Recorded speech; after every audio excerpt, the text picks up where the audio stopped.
Panthers issue insane demand to white people. Should Trump arrest them? This is ludicrous. And Jesse Jackson Jr. brought to justice. He deserved this. Throw him back in jail. That's what it says. All right. Let's get right into this one first. It doesn't matter who your dad is. If you commit a crime against the U.S. and its people, you will be punished eventually, but sometimes eventually can't come soon enough.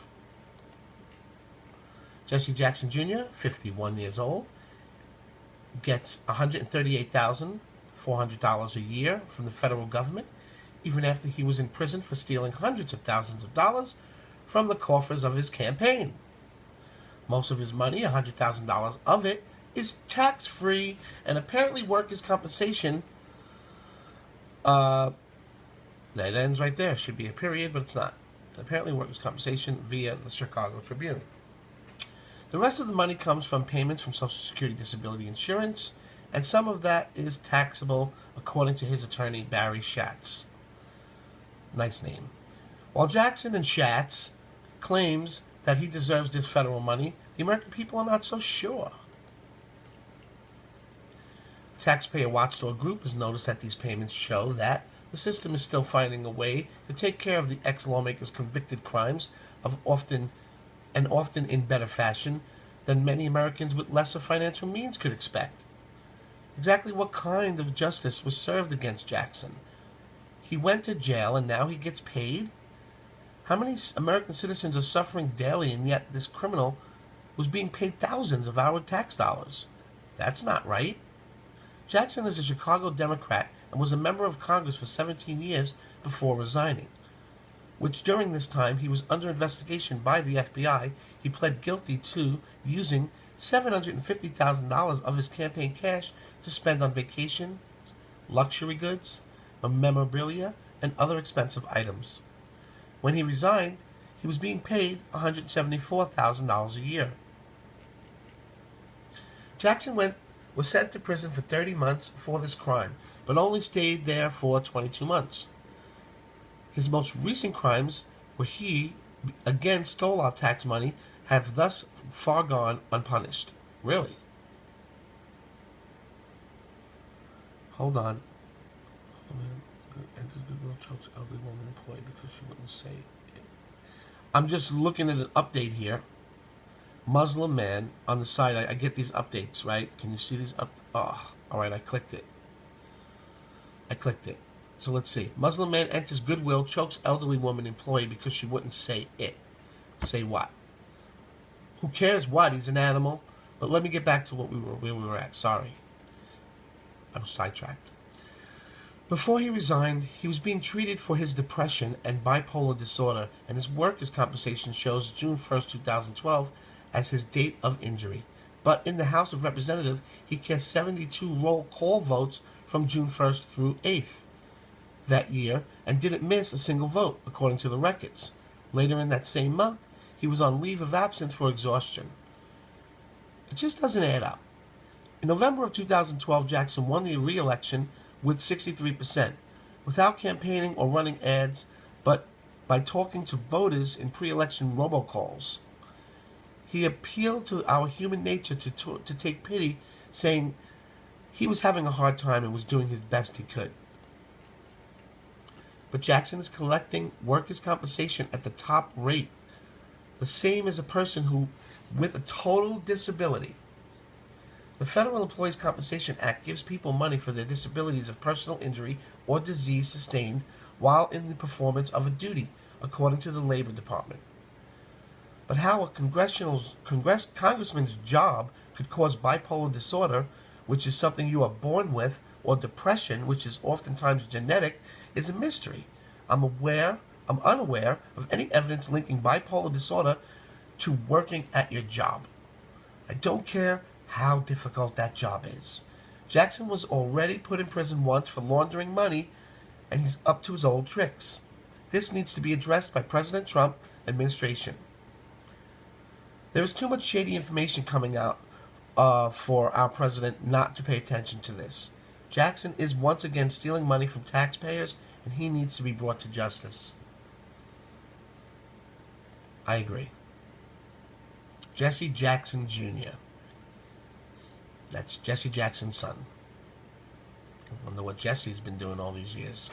And that brings us to our next story. Black Panthers issue insane demand to white people.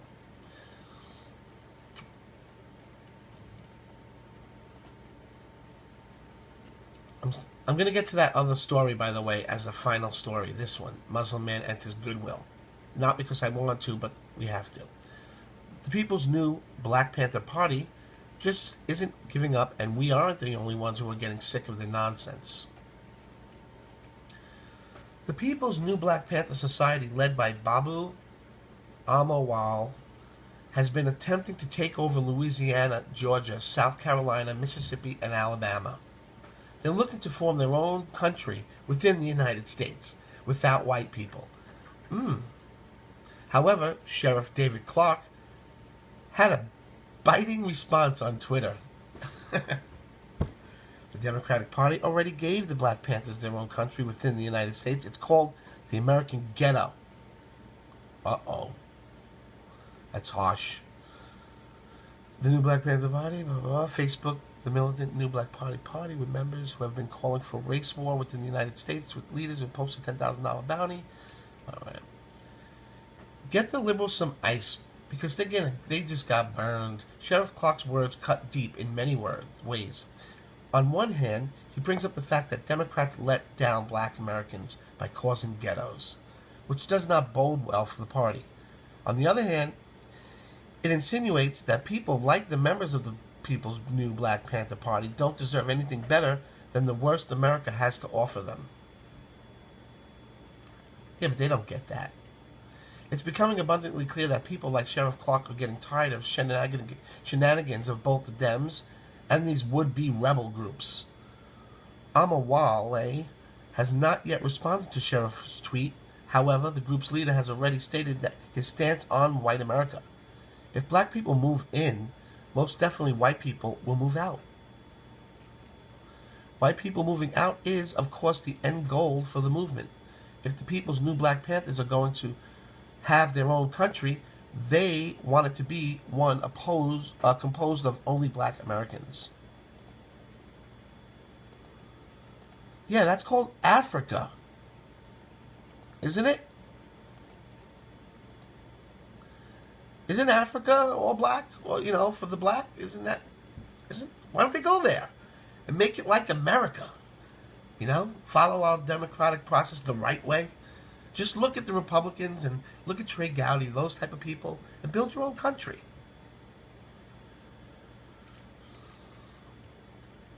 The main problem with this movement is, other than the fact that it is horrifically discriminatory, is that Amawal isn't considering the black Americans who don't want to go along with his plan. He hasn't considered that there are maybe many more patriot black people in the states that he wants to conquer who actually like their white neighbors. Yeah, buddy. Of course, it's typical of the entitled liberal brats not to think about the welfare of others when making their grand plans. We know that we are owned land and we are owned monies, we are owned restitutions, and we are owed reparations, Osmali said in a radio interview. I'm going to repeat that. We know that we are owed land, we are owed money, we are owed restitutions, and we are owed reparations, Omawali said in a radio interview. Black Americans are owed exactly what every other American is: life, liberty, and the pursuit of happiness, so long as that happiness doesn't come at the expense of anyone else in the nation. That goes for all of us. We are all in this together.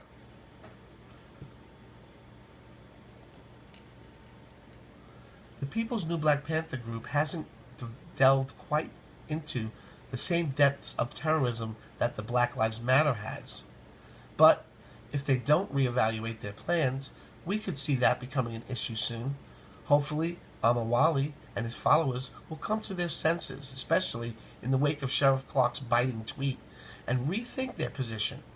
What do you think about Sheriff Clark's tweet? Comment below and let us know what you think. Now let's get to that last breaking story that just popped up. Muslim man enters Goodwill, chokes elderly woman employee. because she wouldn't say something, and he thinks he can, and she's beneath him. She's working at a Goodwill, probably a Democrat liberal. A radicalist Islamic recently attacked a lady at a Goodwill for not saying it and converting. Saying it, they better get to this real quick. All of the nations that find themselves on Trump's now famous travel ban list are nations that, among our sinister things, routinely beat people, or worse, for refusing to convert to Islam. This is true even though Islam is a religion that has precepts that have no real bearing in reality or reason, such as the more historical religions of the world. This is why Egypt once worshipped Ra, the sun god, and today face having images of Ra shattered for the crime of Islamic blasphemy. The truth is that every nation that is today Islamic are only in the condition due to having been conquered by the sword and beaten into practice. No one chooses this burden on a national level for any reason. It has never happened. These beatings are occurring now in America, as the case of Khalidi Bilal shows us. Bilal was arrested the past weekend at a Goodwill in Muncie on preliminary accounts of strangulation, battery on law enforcement, intimidation, resisting law enforcement, and disorderly conduct. How about... According to the court documents, the reason for the attack, it seemed the elderly clerk who worked at the Goodwill had her life threatened by Bilal as he tried to bane to convert the lady to Islam. She said she would not say it and join Islam, and that is all. It is even reported that the savage attack from the man broke an officer's hand and has tried to intervene. Muslims kill non-believers wherever they are, useless they convert to Islam, unless they convert to Islam. Dr. Ali Goma. Muslims must kill non-believers wherever they are, unless they convert to Islam. Do we need any more proof that this religion needs to be eradicated? Any more? Does anyone need any more proof than that right there?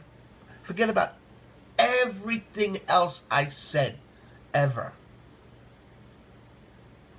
And just focus in, point your arrows, your eyes at those words. Use your hands to block away anything else, like you're looking in a camera lens. Square, again, use your fingers. Go like this, get it all in this square. Muslims must kill non-believers wherever they are, unless they convert to Islam. That religion needs to be eradicated. Period. Case closed. Oh, comfy. The Ball State Daily is reporting that an officer made his entrance into the store only to find Bilal yelling and screaming at those who worked there. The cop is said to have confronted the man, and as things became more unstable, the officer was forced to employ his taser. At that point, the second officer showed up at the now chaotic scene, and attempted to subdue the crazed Islamist. The broken hand resulted when the suspect attacked the officer on Bedlam broke out. For this action, Bilal was tased a second time, an action which proved effective enough to allow his hands and feet to be handcuffed before he could harm anyone else, whilst preaching religion of peace. I guess the woman was already choked at this point. As the melee was happening, the mad Muslim kept telling the officer that they were going to hell, and that he kept shouting, Allahu Akbar. Well, the term has... Alright, you know what? I'm not going to read all of this. We get it. We want to know what's happening with the dude. See, look at this. Crazy? What's that? Oh, treatment of women. Nice. Code of conduct. Afghan president endorsed code of conduct issued by Council of Clerics, which women should not travel without a man guardian and should not mingle with strange men in places such as schools, markets, and offices. Beating one's wife is prohibited only if no Sharia complainant if there is no Sharia complaint reason. Oh boy. Better wake up. Better wake up. This is not to say that the exact scenario in the same case of maniac acting Bilal, but one should not be too shocked to find that they were close to the mark. There is a reason that people do not flock to the religion that beats women, kills gays, and brings a state of drab misery wherever it takes root. Sharia Islam can even be thought of as a totally different religion from the standard Islam in some regards. But the trouble is that it is impossible to tell one from the other. This is seen in cults that will often steal the language of a religion but heap radical different meanings upon the terms. Just like any such cult, Sharia Islam proves that it is no different and that it is not above employing such means of conversion. For them,